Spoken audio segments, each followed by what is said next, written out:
직업방송과 연합뉴스TV가 함께 만드는 취업 전문 뉴스, 투데이 고용플러스입니다. 미국에 이어서 이란까지 우리 수출 기업들에게 물건만 팔지 말고 투자를 하라는 압박을 가하고 있습니다. 우리나라 수출액이 지난해 세계 8위로 1년 만에 2계단 추락했는데 올해도 각국의 보호무역 추세로 더 험난한 한 해가 예상됩니다. 첫 소식 김동우 기자입니다. 우리 수출 기업들에게 노골적으로 투자를 요구하는 국가들이 하나둘 늘고 있습니다. 미국은 도널드 트럼프 대통령이 이달 초 트위터에 고마워요 삼성이라는 글을 올리는 등 개별 기업에 직접적인 투자 압박을 가하고 있습니다. 이에 따라 미국 내 가전공장 설립을 검토하던 삼성전자 외에도 LG전자와 현대기아차 등 수출 기업들이 투자 확대를 놓고 고민에 빠진 상태입니다. 그런 가운데 이란 정부도 우리 기업에 더 적극적인 투자와 일자리 창출을 요구하고 나섰습니다. 이란 산업통상광물부 장관은 최근 공개적인 자리에서 한국 회사는 이란을 단지 자동차를 파는 시장으로만 보면 안 되며 진출하기 원하면 투자해야 한다고 밝혔습니다. 실제 이란 정부의 현지 합작 투자와 기술 제휴 제한에 대해 부정적인 반응을 보인 금호타이어는 수입 허가가 미뤄지면서 수출길이 막혔습니다. 저성장과 함께 이 같은 보호무역주의가 부상하면서 한국 수출 경쟁력과 위상도 추락하고 있습니다. 세계무역기구에 따르면 한국의 지난해 수출액은 4,955억 달러로 전년보다 5.9% 줄어 8위로 2계단 떨어졌습니다. 상대적으로 수출이 크게 감소하면서 홍콩과 프랑스에 6위와 7위를 내줬기 때문입니다. 중국의 사드 보복과 함께 보호무역주의의 파고를 넘지 못하면 올해 추가적인 순위 하락도 우려되는 상황입니다. 연합뉴스TV 김동욱입니다. 환율 조작국 지정, 한미 자유무역협정 재협상. 미국 트럼프 행정부 출범으로 우리 경제가 안게 된 또 다른 시한폭탄들입니다. 자칫 겨우 살려낸 수출 불씨까지 다시 꺼질 위험에 정부와 기업들이 여러 채널을 통해서 무마와 설득 작업에 나섭니다. 김종수 기자입니다. 환태평양 경제 동반자 협정 탈퇴, 대미무역 흑자국들에 대한 환율 조작 비난까지 트럼프 행정부의 예상을 넘는 파상 공세에 정부가 대미 채널 뚫기와 설득 작업을 본격화합니다. 먼저 통상 책임자인 주형환 산업통상자원부 장관이 이달 하순 미국 방문을 추진 중입니다. 철강 등에 대한 반덤핑 공세와 자동차, 전자 등 멕시코산 한국 기업 제품에 대한 고율 세금 위협, 여기에 한미 FTA 재협상 문제까지 걸려있기 때문입니다. This is a good time with its 5th anniversary coming up to take a look at KORUS FTA and say there are some parts here that should be reviewed. 4월 환율 조작국 지정을 앞두고는 전 금융위원장인 신재윤 국제금융협력 대사가 미국 재무부, 연방준비제도 관계자들과의 접촉을 위해 미국을 찾습니다. 환율 조작국 지정을 피하더라도 간접 피해는 예상되기 때문입니다. 형식론상으로 본다면 저희가 환율 조작국으로 지정이 안 되는 것이 정확히 맞습니다. 우리 경제에 많은 영향을 미치는 나라들이 뭐 지정이 된다든가 어떤 직접적인 영향을 받을 때 그것의 간접적인 영향도 저희로서는 상당히 있다. 기업들의 자구 대책도 구체화하고 있습니다. 현대차는 31억 달러 대미 투자 계획에 이어 주한미상이 재가입에 나섰고 삼성, LG전자는 미국 현지 공장 부지를 물색 중입니다. 노고라하는 트럼프식 보호주의 파도를 넘기 위한 정부와 기업들의 물밑 움직임도 빨라지고 있습니다. 연합뉴스TV 김종수입니다. 취업준비생이 역대 가장 많은 70만 명에 육박한 것으로 나타났습니다. 통계청에 따르면 지난달 취업준비생은 69만 2천 명으로 1년 전보다 8만 3천 명 늘었습니다. 취업준비생은 취업을 위해 학원, 기관 등에 다니거나 그렇지 않더라도 스스로 취업을 준비하고 있다고 답한 경우를 말합니다. 비경제 활동 인구 중 취업준비생 비중도 4.1%를 차지하며 역대 최고인 2010년 5월 4.4%보다 불과 0.3%포인트 낮았습니다. 운전기사를 상대로 갑질 논란을 빚었던 현대 BNG 스틸. 이번에는 비서 채용 과정에서 갑질 논란을 빚고 있습니다. 이 회사 임원이 취미로 만돌린을 배우더니 돌연 지원 요건에 만돌린 연주 능력이 추가됐습니다. 한 달 넘게 채용 전형을 밟던 다른 응시자들은 들러리로 전락했습니다. 홍정원 기자의 단독 보도입니다. 지난 8일 서울 소재 한 대학교의 채용 공고 게시판에 올라온 공고문입니다. 유흥중 현대 B&G 스틸 상임 고문의 비서 채용 공고인데 악기 만돌린 연주와 교육이 가능한 자라는 자격 요건이 새로 생겼습니다. 이날은 서류 전형과 1차 면접, 인적성 검사와 영어 면접을 치르고 올라온 4명의 지원자들이 최종 면접을 보기로 한 날이었습니다. 최종 면접 날짜가 미뤄졌을 때 만돌린 연주할 수 있냐고 질문이 왔었고 또 회장님이 취미로 배우고 계신다. 이틀 뒤로 미뤄진 최종 면접에는 2명의 지원자가 추가됐습니다. 결국 이들 중 1명이 최종 면접을 통과했습니다. 합격자가 출근을 시작해도 문제입니다. 비서가 실제로 출근을 시작하여 근무 시간 중 악기 레슨을 하는 경우 해당 임원에게는 업무상 배임이 성립할 가능성이 있습니다. 현대 B&G 스틸은 만돌린이 채용에 결정적인 영향을 미친 것은 아니며 마지막에 추가된 2명은 따로 일정을 잡아 시험을 봤기 때문에 절차상 문제가 없다고 해명했습니다. 회사 임원의 취미생활이 바뀌었다는 이유 하나로 한 달 넘게 마음 졸여온 지원자들이 순식간에 들러리로 전락했습니다. 이들은 회사 측에 갑질해도 항의 한번 제대로 못한 채 다른 일자리를 찾아 나서야 했습니다. 연합뉴스TV 홍정원입니다. 경기 불황이 몰고 온 고용 한파로 인해 대기업 취업자가 금융위기 이후 고용시장이 최악이었던 2010년 이후 가장 큰 폭으로 떨어졌습니다. 통계청에 따르면 지난달 300인 이상 대기업 취업자 수는 241만 6천 명으로 1년 전보다 4만 6천 명 감소했습니다. 조선 해운 구조조정 여파에 더해 최근 최순실 국정농단 사태에 따른 정치적 혼란으로 삼성 등 상당수 대기업이 신규 채용을 미루고 있기 때문으로 분석됩니다. 이재용 부회장의 구속으로 위기를 맞은 삼성이 세계 최대 전장업체 하만을 인수하는 데 사실상 성공하며 일단 한숨을 돌렸습니다. 삼성은 늦어도 3분기 안에 남은 인수 절차를 마무리할 계획입니다. 김종성 기자의 보도입니다. 삼성전자가 이재용 부회장의 공백에도 미국 전장기업 하만 인수를 위한 구분 능선을 넘었습니다. 하만은 합병 의결을 위한 임시 주총을 열어 안건을 승인했습니다. 미국 증권거래위원회 공시에 따르면 찬성 67%로 과반 이상의 동의를 얻었습니다. 하만 인수 금액은 9조 2천억 원, 국내 해외 기업 인수합병 규모 중 사상 최대입니다. 세계 최대 전장기업 하만은 이 부회장이 지난해 등기이사 선임 후 처음 합병을 추진한 기업으로 향후 삼성의 미래를 책임질 신의 한 수라는 평가를 받았습니다. 그룹 안팎에 기대감이 컸지만 인수 추진 과정은 순탄치 않았습니다. 일부 주주가 합병 반대를 밝히며 하만 경영진을 상대로 소송을 낸 데다 이재용 부회장이 뇌물 공여 혐의 등으로 구속돼 합병안 통과가 불투명하다는 전망이 나왔기 때문입니다. 삼성 측은 이 부회장 구속 후 침체된 분위기를 의식한 듯 아직 인수 작업이 마무리되지 않았다. 별다른 입장 발표는 없다고 밝혔습니다. 삼성의 하만 인수 작업은 국내외 반독점 규제 기관의 승인 절차만 남았습니다. 삼성이 전장 부문에서 독점적 지위를 갖게 된 것인지 따지는 것인데 이 분야에서 이제 막 걸음을 시작한 만큼 걸림돌이 되지는 않을 전망입니다. 삼성은 늦어도 3분기까지 인수 작업을 마칠 계획이며 하만은 삼성전자의 자회사로 현재 경영진에 의해 운영될 예정입니다. 연합뉴스TV 김종성입니다. 한 해 창업하는 기업의 수는 80만 개가 넘지만 이 중 절반은 2년을 넘기지 못하고 문을 닫는 것으로 조사됐습니다. 통계청의 2015년 기업 생멸 행정통계 보고서에 따르면 2013년 창업한 기업 중 2014년까지 살아남은 1년 생존 비율은 62.4%였지만 2년 생존율은 47.5%로 떨어졌습니다. 창업 3년째 생존하는 기업은 전체의 38.8%에 불과했습니다. 업종별로는 숙박 음식점의 3년 생존율이 30.3%로 가장 낮았고 도소매업이 35%로 뒤를 이었습니다. 이들 업종의 70%가 3년을 버티지 못하고 문을 닫는 셈입니다. 이른바 똑딱이라고 불리는 디지털 카메라 기능을 요즘에는 스마트폰이 대신하면서 디지털 카메라가 설 자리를 잃고 있는 모습인데요. 스마트폰에게 빼앗긴 카메라 시장을 되찾기 위해 카메라 업체들이 신기술로 무장한 제품으로 승부수를 던졌습니다. 한지희 기자입니다. 한 영화제 제작 발표의 레드카펫 행사장입니다.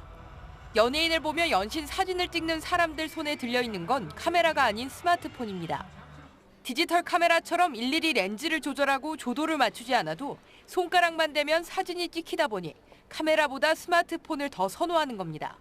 카메라보다는 이제 스마트폰을 평소에 많이 들고 다니니까 이제 스마트폰이 훨씬 더 편하고, 이제 카메라는 이제 좋은 걸 쓰면 더 무겁고 장비가 크고 그러잖아요. 무게도 그렇고 이제 편의성도 그렇고 훨씬 더 스마트폰이 나은 것 같아요. 스마트폰의 보급으로 세계 카메라 시장은 빠른 속도로 위축되고 있습니다. 2010년 1억 2,146만 대에서 2015년에는 3,500만 대로 4분의 1 이상 줄었습니다. 이러자 카메라 업계는 신기술을 탑재한 제품으로 승부수를 던졌습니다. 사진이나 동영상 촬영 때 구분 없이 0.03초 만에 피사체를 또렷하게 잡아낼 수 있는 자동 초점 기술을 탑재했습니다. HDR 동영상 모드를 강화해 역광에서도 고름 밝기의 장면을 구현하도록 만들었습니다. 화질과 크기 면에서 스마트폰과 차별화를 시도한 겁니다. 최신의 광학 기술 여기 이제 탑재된 다양한 프리미엄 이제 신제품들이 출시가 됩니다. 그런 스마트폰 유저들이 카메라의 접근성이 조금 더 쉬워지는 그런 기회가 있지 않을까? 스마트폰 카메라에서는 찾아볼 수 없는 기능으로 카메라 시장 탈환에 성공할 수 있을지 주목됩니다. 연합뉴스TV 한지입니다. 일정 소득 이상을 버는 일용직 근로자를 국민연금에 가입시키는 방안이 추진됩니다. 보건복지부와 국민연금공단에 따르면 연금 사각지대에 놓인 노후 취약계층 해소를 위해 일정액 이상의 임금을 받는 일용직과 단시간 근로자도 사업장 가입자로 의무적으로 가입하도록 하는 방안을 마련하기로 했습니다. 이를 위해 복지부는 국민연금법 시행령을 개정해 올해 안으로 시행할 계획입니다. 지금도 일용직, 단시간 근로자가 한 사업장에서 월 60시간 이상이나 월 8일 이상 일하면 해당 사업장의 사업주는 사업장 가입자로 신고해야 합니다. 걸그룹 EXID의 솔지, 영화배우 이연걸을 비롯해 국내외 연예인들의 갑상선 기능 항진증 진단 소식이 알려지면서 이 병에 대한 관심도 커졌는데요. 그런데 갑상선 기능 항진증 환자 3명 중 2명은 왕성하게 활동하는 30대에서 50대인 것으로 나타났습니다. 김지수 기자가 전해드립니다. 바쁜 일상에 시달리는 현대인에게 피로는 때려야 뗄 수 없는 부분이 돼버렸습니다. 하루 종일 피곤하고 몸이 찌뿌둥하고 안 피곤한 게 이상한 거죠, 사실상. 참기 힘들 정도의 심한 피로를 느낀다면 갑상선 기능 항진증을 의심해 볼 필요가 있습니다. 갑상선 기능 항진증이란 혈액 속에 증가된 갑상선 호르몬에 의해 피로감, 가슴 두근거림, 체중 감소, 안구 돌출 등이 나타나는 상태입니다. 원인은 밝혀지지 않았으며 면역 체계가 자신의 인체를 스스로 공격해 발생하는 이른바 자가 면역 질환의 일종입니다. 그런데 2015년 기준 갑상선 기능 항진증 환자 3명 중 2명은 사회활동이 왕성한 30대에서 50대로 나타났습니다. 신체적으로 너무 고갈되는 그런 어떤 현상을 많이 보이고 있습니다. 증상이 굉장히 심한 게 특징이고 이에 따라서 일의 능률이 떨어지고 여러 가지 경제적인 활동이나 사회적인 활동이 제한이 되기 때문에 적극적인 조기 발견과 적극적인 치료가 반드시 필요할 것으로. 갑상선 기능 항진증은 보통 쉽게 약물로 치료할 수 있지만 재발이 잘 돼 평생 관리가 필요합니다. 갑상선에 좋다고 알려진 미역, 다시마 등 해조류와 요오드 보충제는 갑상선 기능 항진증 환자의 경우 병을 악화시키기 때문에 섭취를 자제해야 합니다. 연합뉴스TV 김지수입니다.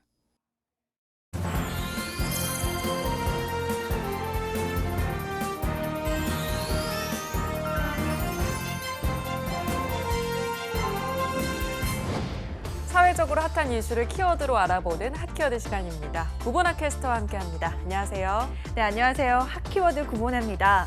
지난해 세기의 대결로 불린 알파고와 이세돌 구단의 승부 기억하시죠? 이후 다양한 분야에서 인공지능이 인간을 대체하게 될 것이라는 연구 결과가 나오면서 일부에서는 인간의 일자리를 빼앗는 로봇에게 로봇세를 내게 하자는 의견도 있습니다. 그만큼 인공지능의 확산 속도가 무서울 정도로 빠르기 때문인데요. 오늘은 그중에서도 이 고소득 전문직을 대체하게 될 인공지능에 대해서 알아보겠습니다. 네, 보통 의사나 변호사처럼 고도의 판단이 요구되는 전문직은 인공지능의 영향을 덜 받는다고 알고 있는데요. 꼭 그렇지만은 않다는 얘기인 거죠. 네, 그렇습니다. 이 미래창조과학부가 세계적인 컨설팅 업체 맥킨지에 의뢰해서 국내 414개 직종, 2,500만 개 일자리가 인공지능의 영향을 얼마나 받을지 분석을 해봤습니다. 그 결과 섬유 및 의복 관련 직업의 경우 자동화될 가능성이 91%에 달했고요. 다음으로 음식 서비스 관련 직업이 82%, 운전 및 운송 관련 직업이 63%로 나타났습니다.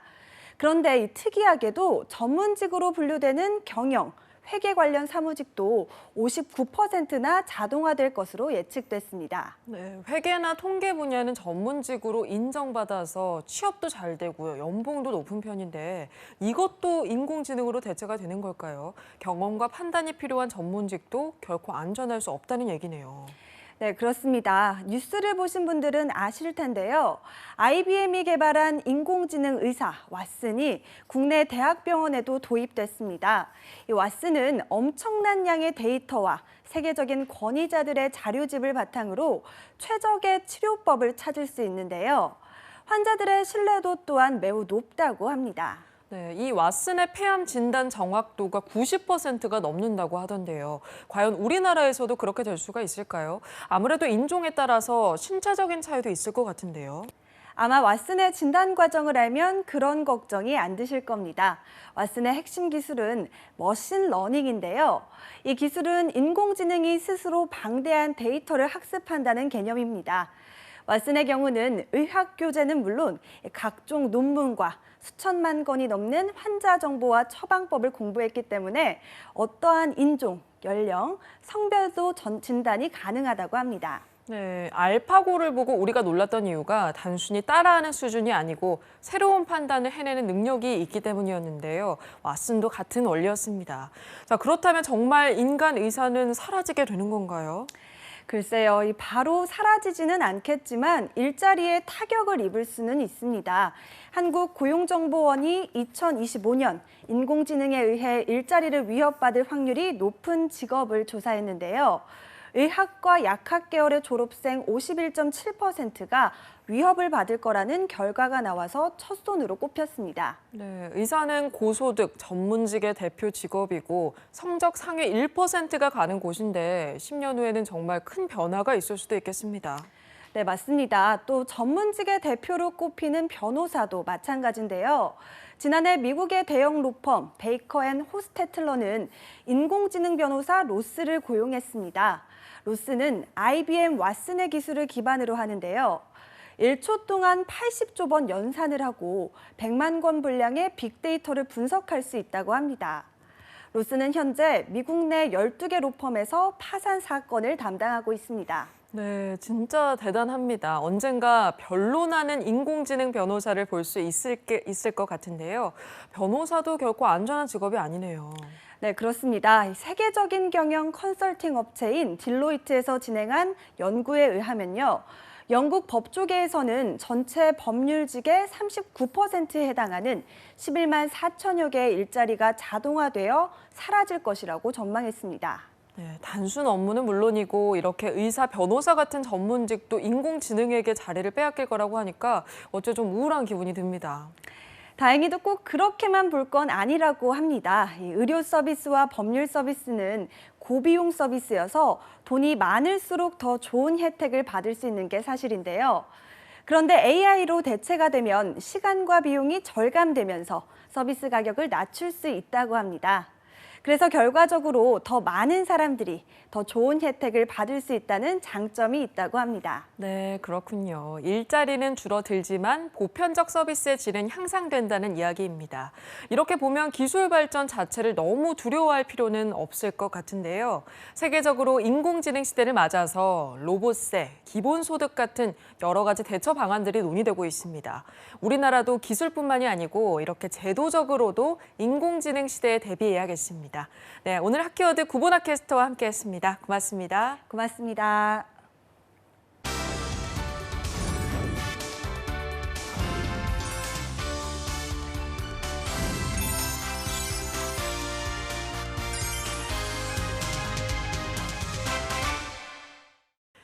고용 플러스 오늘 준비한 소식은 여기까지입니다. 함께해 주신 여러분 고맙습니다.